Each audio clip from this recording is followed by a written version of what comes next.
Hey there folks, welcome to the Green Vlog. Today is the 24th of September 2017 and today's topic I want to talk about quite a bit is It, with the clown and everything. But before I get into that, I wanted to show off this t-shirt.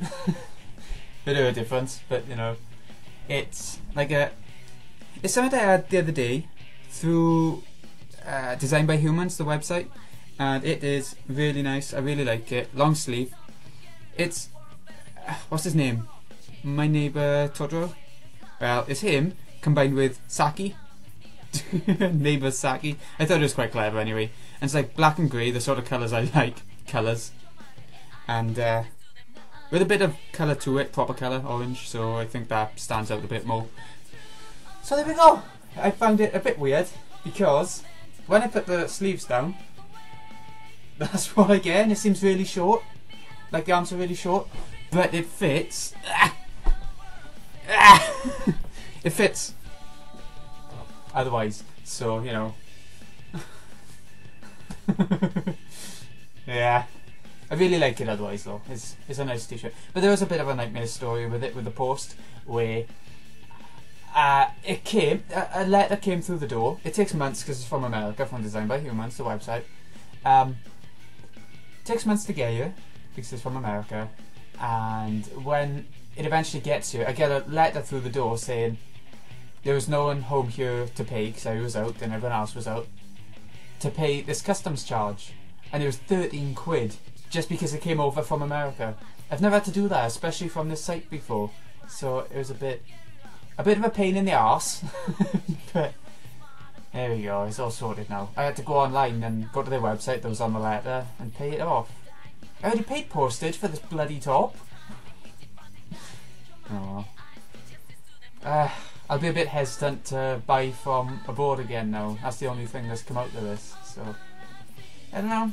We'll see. We'll see. If it's something I really like, maybe I'll still do it. But if it's something I just sort of like, I'll probably be really hesitant and go for something similar from within the UK. It might be part of this Brexit thing. I don't know. It might be. Or it might just be something that was happening before as well, but just I was lucky enough for it to never happen to me. So there we go. That's about it for now. But yeah, It. That's what I wanted to talk about today.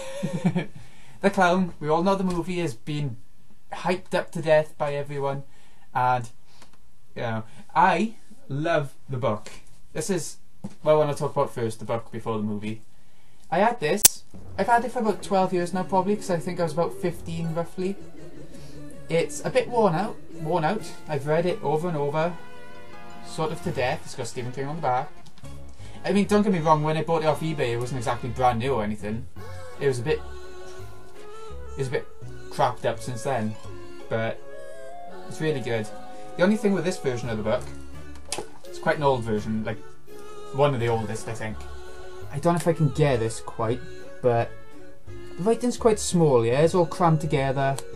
But it's 900 odd pages, which I know that seems like a lot, but when I compare it to the new version, which I bought because that one's cracked up, and I was a bit hyped up from watching the movie, and it's only £4 on Amazon at the time. It might still be, but it's the movie adaptation version, which I really like the cover of this one as well. I like that one because of the haunted house aspect, but this one's got It, or Pennywise, giving the red balloon to, what's his name?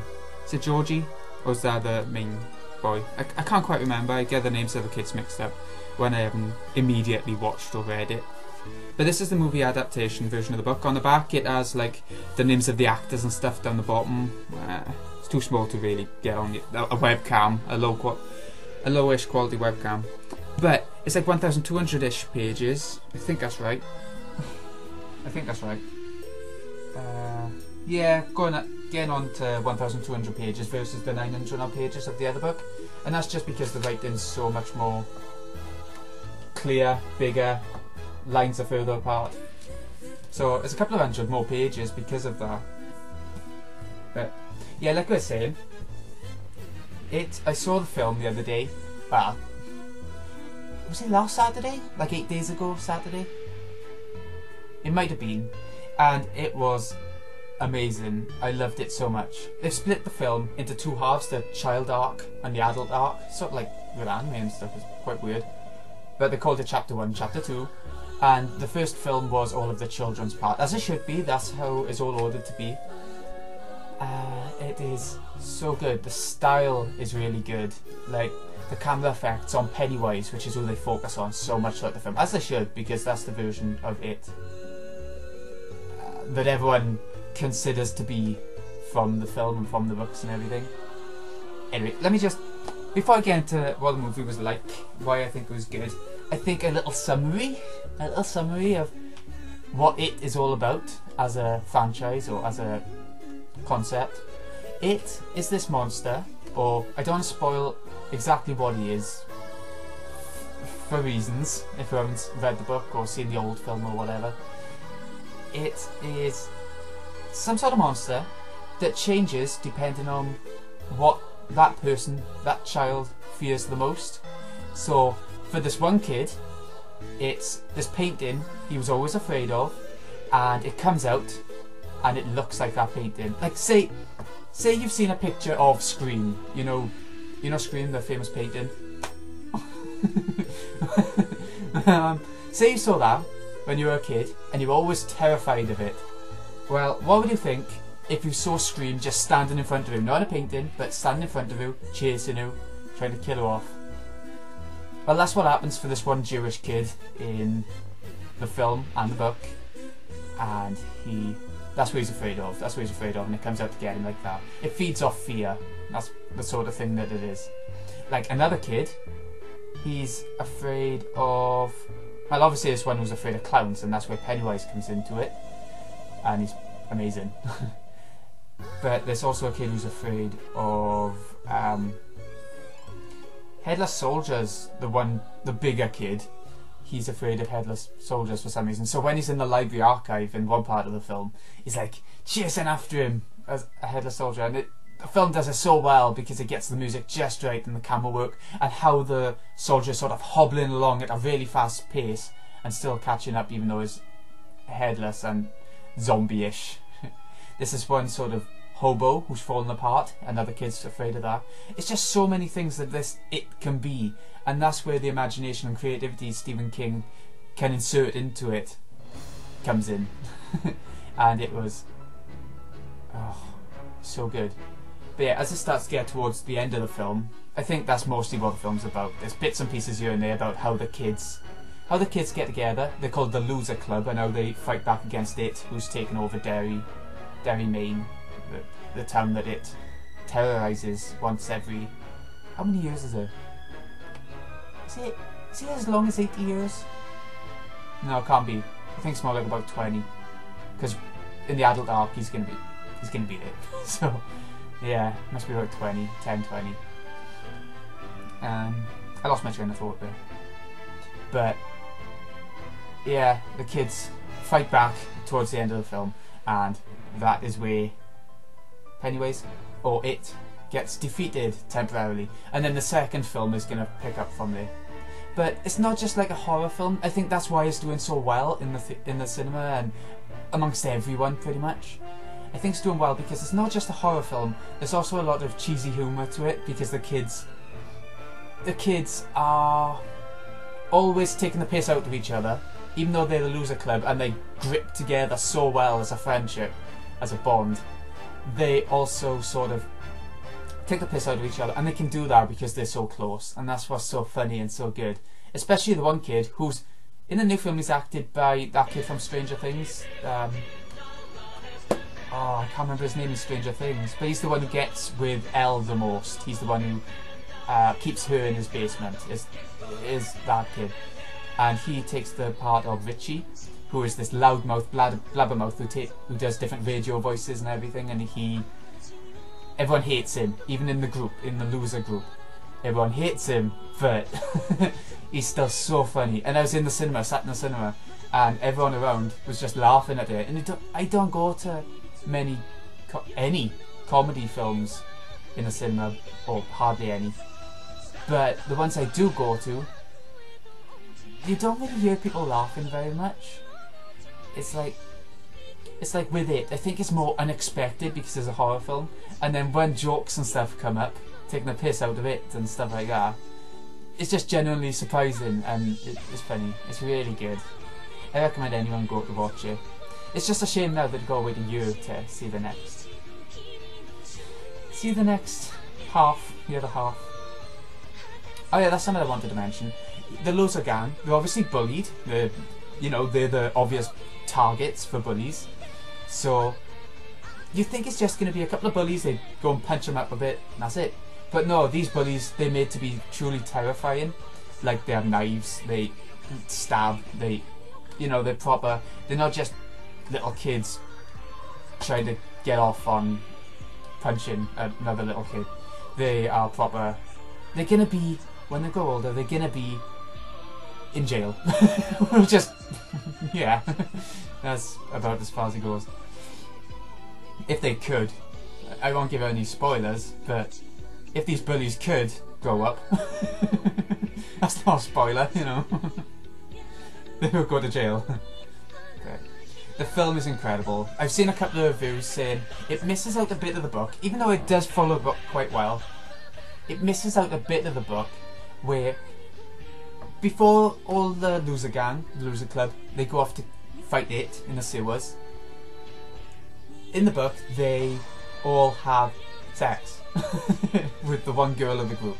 All the boys have sex with the one girl of the group because they want to tighten their bond as much as possible before going after the big bad guy. They took that out of the film. How could they? How could they take the child porn out of the film? What are they thinking? But no, there are actually people complaining and lowering this personal opinion of the film because they didn't follow the book on that part. Of course they're not going to. Oh, I don't know. I don't know what people do. What goes through people's heads.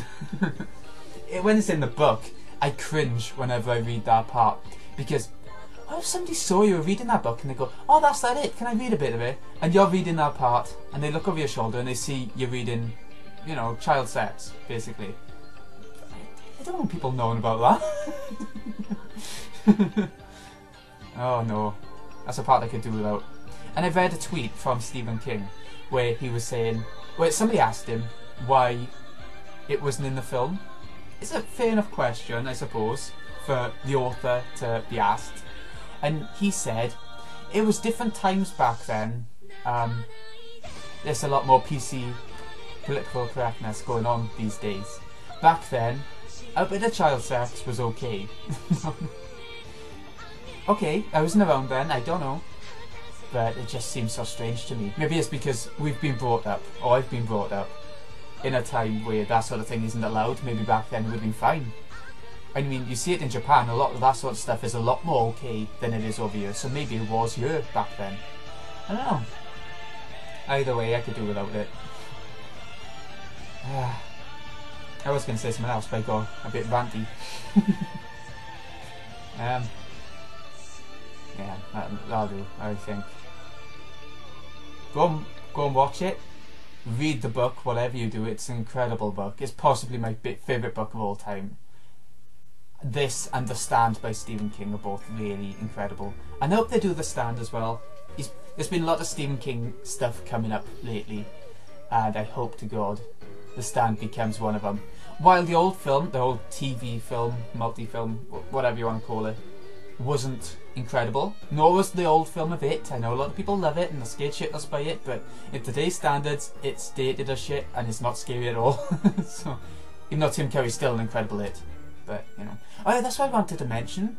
In the film, this version of It, this version of Pennywise, I can't remember his name because it's a foreign name and they never stick for me, but he does an incredible job. He does a very cartoon characterish version of Pennywise in certain ways, and he should. It's a clown.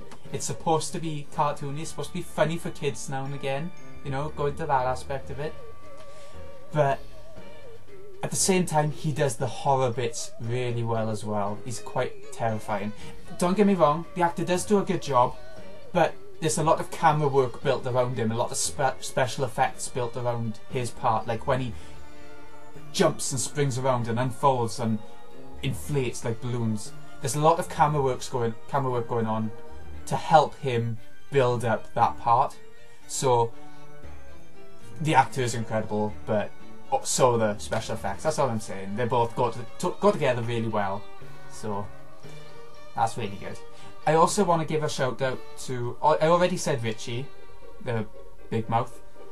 I also want to give a shout out to Bev. She's a really good actress choice for the girl, and I think she does the whole blood scene in the bathroom representing her just going into the period aspect of her life and her father beating her up because she's becoming an adult rather than his little girl anymore. But she does an incredible job. I do want to say a negative for the film. It doesn't go. It brings in, I can't remember his name, so don't take this the wrong way. I don't know. The black kid. Is that the kid? Yeah. He doesn't get much screen time. He just seems to pop up now and again and be there to be the token black kid. He doesn't get much development, and I was a bit disappointed in that. He does get his nightmare part, where I think his family were burnt alive somewhere in a house or something. No, it's a pub, innit? I'm sure it's meant to be like a pub, and he gets that nightmare bit from it with that blown in, and he also gets a scene towards the end of the film where he takes care of the bullies. The one bully who was being brainwashed by Pennywise as well, by it in general. So he does have a couple of important scenes, 2 important scenes I would say mostly, but compared to the others they don't seem as impactful, or they didn't to me. Still good. I mean, he did the acting well for what he had to do, but I think it was more in terms of the direction of the film that left him out a lot. It wasn't his fault as a little kid actor or anything. Yeah, I think that's more what it was. So, the Jewish kid didn't have much either, other than the big... Was it a Jewish kid? Yeah, the Jewish kid. He didn't have much either, other than his little bit of trouble with his father, who's like... I'm not a very religious person, so I don't know much of the terms and stuff, but his father is the head of the synagogue and everything. I don't know. What's it called? I don't know. But he is supposed to learn the Quran as the son, but he can't learn it very well. That's pretty much the most we get out of him. He's the stereotypical Jewish kid. But he does get the painting monster, and that's an incredible part. That's an incredible part. I can't wait till it gets to the adult section and showcases how good that section can be, because we've had the build-up of all the characters coming in, we've had how their relationships were formed as children, and now it's going to be, in the adult section, it's going to be more to do with how the adults come back to Derry, and how they get back together, and how they deal with it now that they're older, and now that they've gone over their traumas of their childhood, mostly. Not all of them have gotten over it. None of them have gotten over it completely, but not all of them have gotten over it even a little bit. One of them especially hasn't, but I won't say anything. I won't say anything in case you're just watching these films for your first time. Oh. And the music choices, so good. There's like this one kiddie sort of nursery rhyme-ish song that goes throughout some of the parts. What else is there? I was really impressed with the camera work. Oh, this is something... Not like the special effects like I was saying earlier, but the camera work, like how it pans from character to character, how it moves from scene to scene, instead of just being like a clip, like it goes black and then it starts on another scene.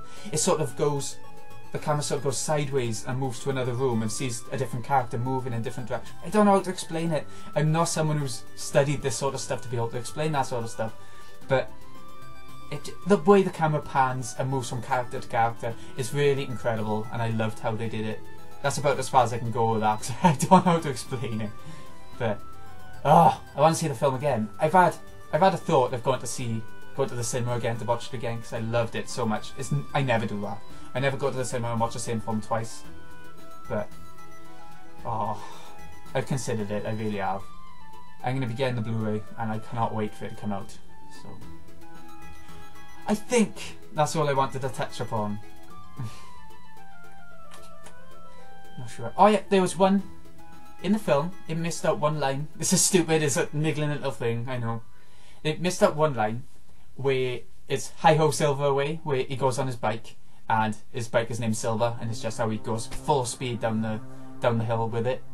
And they missed that little bit out. They still got a bike in the film called Silver, and he still rides it, but it haven't got the big moment of when he's doing that, of showing off his really happy childhood before everything goes wrong.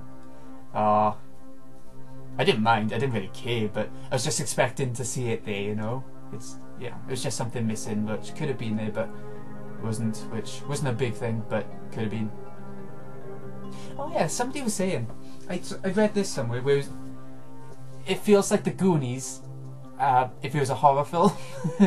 I've never seen much of the Goonies. I've caught like little bits over Christmas or something. I've never seen the whole film, and I've never really paid attention to it. But I do see what they mean. The funny parts that are outside of when they're terrified and everything, when they're all hanging around together, jumping in the river, playing around together, it's like they get along so well.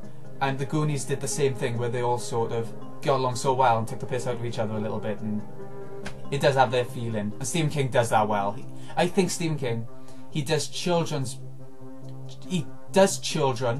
really well in books, better than adults to me.